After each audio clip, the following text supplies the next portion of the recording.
Coucou, je me suis prise la Barbie autiste et du coup je voulais vous dire ce que j'en pense et je vais la découvrir avec vous aussi. Donc voilà, on va bien voir.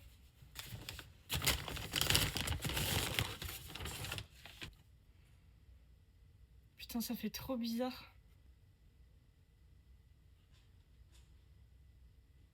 J'ai l'impression que ça existe pas. Genre c'est un vrai objet. Genre Barbie, c'est un truc hyper célèbre, hyper connu. J'ai l'impression que c'est pas vrai en fait, c'est une petite entreprise pas connue et que personne n'aura jamais accès à ça et je trouve ça vraiment fou que ça existe. Je trouve ça vraiment fou malade, tellement bizarre. En fait, ça me donne l'impression que j'existe un peu. C'est très bizarre comme sensation. Je suis en mode j'existe dans un jouet. Bon, je vais vous dire ce que j'en pense parce que du coup non mais incroyable, j'ai envie de la sortir du paquet d'abord. Je trouve ça fou, putain, c'est elle a les pieds plats. Ça c'est bien. Ça me fait trop bizarre. Genre OK, j'ai le droit d'exister dans un jouet. Je vais aller chercher un petit ciseau parce qu'elle est accrochée en mode sur le carton.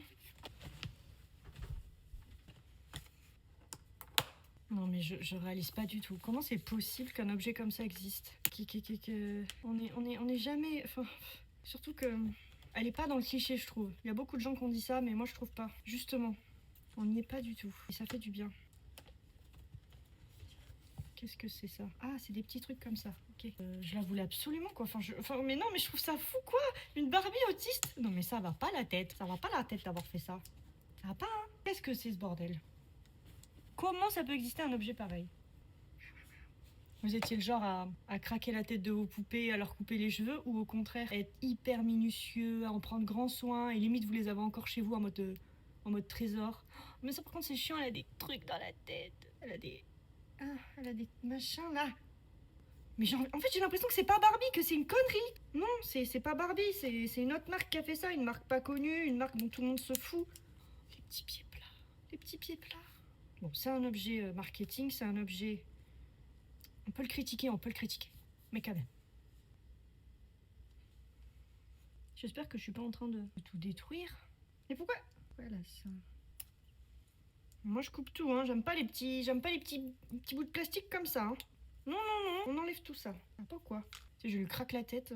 C'est quoi ces petits bouts de plastique là? Pourquoi ils ont mis ça là? C'est une vraie Barbie. Ça y est, elle a plus son casque, elle est plus autiste. C'est fini. Voilà. La petite tablette. Mais... Elle a un petit hand spinner. Il marche pour de vrai. Regardez. Comment on fait? Comment elles font les meufs là pour faire les mises au point et tout? Comme ça? Faut se cacher derrière? J'arrive pas à me cacher. Oh waouh! Ça marche et tout comme ça. Bah déjà, elle a le casque anti-bruit. Vu qu'on est nombreux à être hypersensibles au bruit ou à certains bruits, on est nombreux à souffrir de ça. C'est pas forcément le cas. Hein. C'est un petit accessoire qu'on utilise souvent. Ensuite, ils lui ont fait les yeux légèrement décalés. Je sais pas si vous allez voir. Il faut que je me cache vraiment. Elle a les yeux un peu qui regardent sur le teco. C'est une caractéristique aussi assez fréquente chez les autistes où on a du mal à regarder dans les yeux. Souvent on regarde la bouche ou le nez. On a un petit regard, on a un regard un petit peu... On a un regard un petit peu différent. C'est souvent ce qu'on nous dit en tout cas. Soit un peu fuyant, soit un peu... voilà, un peu différent. Mais c'est pas forcément le cas une fois de plus. Il y a même beaucoup d'autistes qui font l'inverse, qui fixent à fond dans les yeux, qui plongent leurs yeux à l'intérieur de votre âme comme ça là. Ça c'est un peu autistique aussi de faire ça, de vraiment fixer à l'intérieur des yeux comme ça. Ils ont fait aussi, je crois, de pouvoir qu'on puisse plier les coudes et plier les poignets. Et je crois qu'ils ont fait ça pour qu'on puisse la faire steamer. Le steaming, c'est souvent quand on fait des trucs avec nos doigts, on a besoin de gigoter les mains et tout ça, des trucs comme ça. Pour réguler l'anxiété ou pour communiquer, c'est un peu notre façon de communiquer, mais une fois de plus, on ne le fait pas tous. Et puis on le fait pas forcément d'ailleurs avec les mains, enfin bon bref, voilà. Mais une fois de plus, c'est un truc assez courant. Donc ils ont permis qu'on puisse lui faire ça, petit mouvement de main et tout. Ils ont mis un petit hand spinner là, qui tourne du coup. Ça fait penser aux objets qu'on utilise parfois aussi. Des petits steam toys, des petits objets pareil pour apaiser l'anxiété, se focaliser sur quelque chose et se recentrer sur le réel aussi. Parfois on part un peu... notre esprit, il est vraiment perdu dans le cosmos et on a besoin de se recentrer sur quelque chose et avoir un petit objet repère, ça aide énormément. Voilà, ça focus de tripoter quelque chose. Donc on a beaucoup des petits objets comme ça. De nombreux autistes utilisent ça. Alors moi j'ai pas de hand spinner, mais j'utilise des peluches, des bracelets, j'ai des petits bracelets. Enfin voilà, c'est des objets qui sont très courants dans notre univers. Ils ont mis également la tablette pour communiquer. Ça c'est quand soit on fait preuve de mutisme sélectif, on a le verbal qui est bloqué donc on n'arrive plus à communiquer. Ça concerne aussi les autistes non verbaux qui ne peuvent pas communiquer par la parole et du coup ils utilisent des tablettes pour communiquer comme ça. Ils peuvent montrer leurs émotions, leurs envies, leurs besoins. Ça c'est très utilisé par les autistes non verbaux. Une fois de plus, pas par tous, mais voilà, c'est un outil aussi qui est présent dans l'autisme beaucoup. Ils lui ont fait aussi une robe pas trop collée serrée. Elle est un peu, tu sais, hop. Je pense qu'ils ont voulu aussi faire référence au fait qu'on a du mal avec les vêtements, avec les étiquettes, avec les coutures, avec certaines textures. On est très compliqué avec les vêtements pour la plupart d'entre nous. Je pense qu'ils ont voulu faire en sorte qu'elle soit à l'aise dans ses vêtements, tranquille, voilà, elle est pas, on va pas la surstimuler en fait. Je me dis aussi peut-être les rayures ils les ont fait pour évoquer la rigidité, enfin le fait qu'on soit rassuré par un peu les trucs répétitifs comme ça. C'est un symbole de je sais pas, de stabilité, de voilà, j'aime bien les rayures. Franchement je trouve ça trop bien qu'ils aient choisi ça. Autre caractéristique je pense de l'autisme, enfin qu'ils ont essayé de la respecter vu qu'elle est autiste, les pieds plats. Donc elle a pas besoin de porter des talons. Pour plus de stabilité, souvent quand on est autiste, on a des soucis de proprioception. Donc c'est le sens de l'équilibre, de se repérer dans l'espace. Souvent, on ne sent pas bien notre corps dans l'espace. Et c'est pour ça qu'on aime bien soit porter des bonnets, tu sais, dormir un peu comme ça, avec les poignets bien cassés, bien serrés. On aime bien mettre un pied sous les fesses quand on est assis sur une chaise, comme ça il est bien serré, bien plaqué. On a besoin des couvertures lestées aussi, comme ça on sent bien notre corps et tout. Et bien, pourquoi je dis ça ?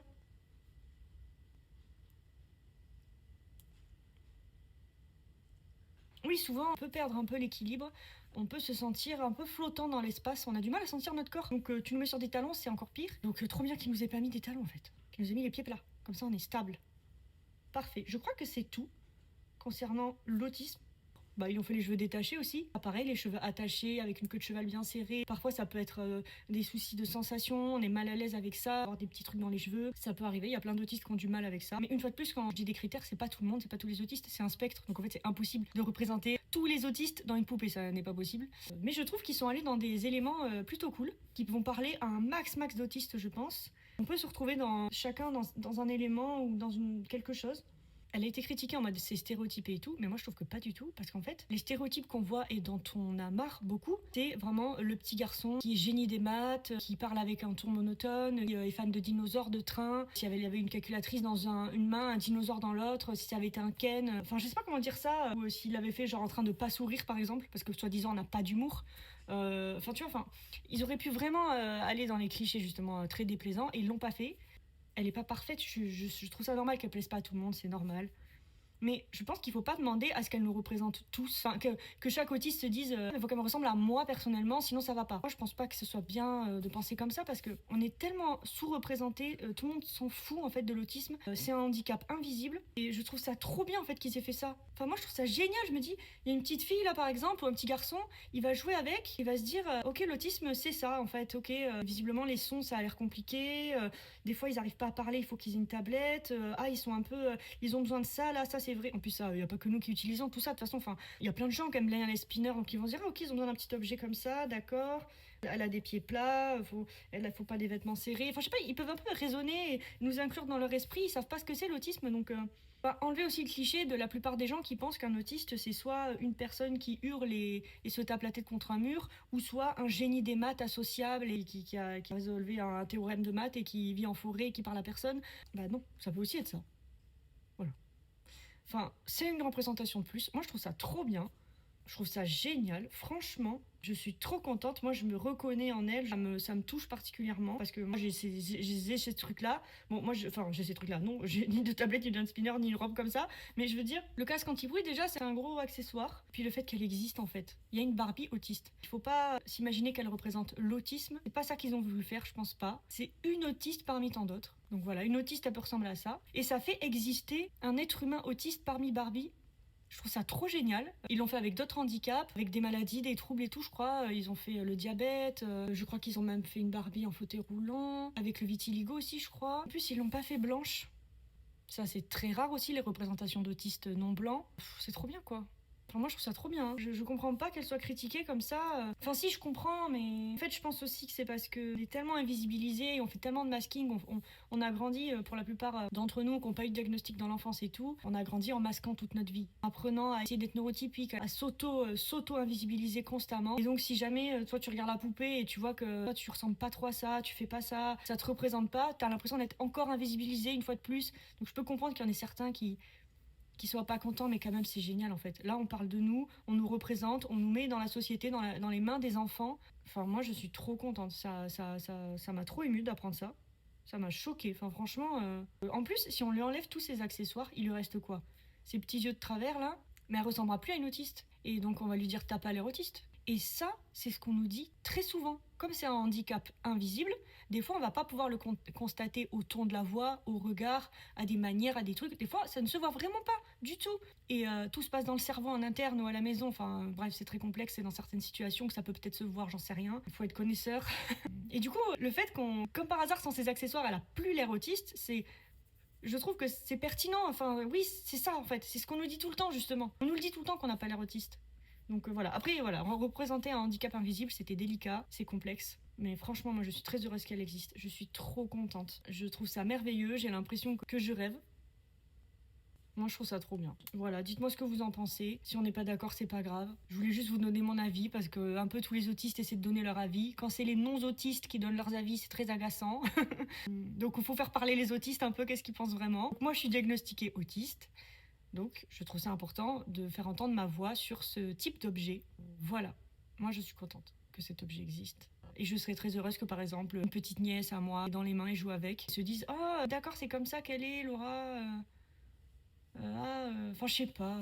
Je sais pas. Je pense que ça peut aider à faire comprendre le handicap, à faire que les enfants vont être plus tolérants et du coup, ce seront des futurs adultes. Et voilà, j'espère juste que ça glamourisera pas trop l'autisme en mode « Ah, ben ok, être autiste... Bon, c'est juste avoir un casque en fait et un petit hand spinner et puis basta. En fait, ça va, l'autisme, c'est pas si compliqué à comprendre. Bon, j'espère que les gens vont pas se dire ça. Ne vous dites pas ça. L'autisme, c'est hyper complexe. Il y a aussi les autistes hyposensibles, je sais pas si vous connaissez. Par exemple, un autiste hyposensible au son, il a besoin d'être très stimulé par le son. Il va aimer les sons très forts. Il va peut-être presque jamais avoir besoin d'un casque anti-bruit. Au contraire, il va adorer. D'ailleurs, ils n'ont pas mis des lunettes de soleil. Ça, je trouve ça trop bien. Parce que moi, par exemple, je suis hyposensible à la lumière. Donc, j'aime les lumières très fortes. Je ne suis pas du tout dérangée par la lumière. Et dans le spectre autistique, c'est assez rare. Souvent, les autistes, c'est lunettes de soleil. Moi, pas du tout. Donc, moi, je suis contente, elle a pas de lunettes de soleil. Mais après, on peut en rajouter. Hein. J'ai vu qu'il y a des gens, ils lui ont mis des pulls pilou-pilou, ils lui ont mis un gros baggy, un petit sac en bandoulière et tout. Enfin bref. Mais on est représenté. Moi, je suis trop contente. Je suis peut-être con hein, d'être contente. Hein. Voilà. C'était mon petit avis sur Barbie autiste. Elle existe.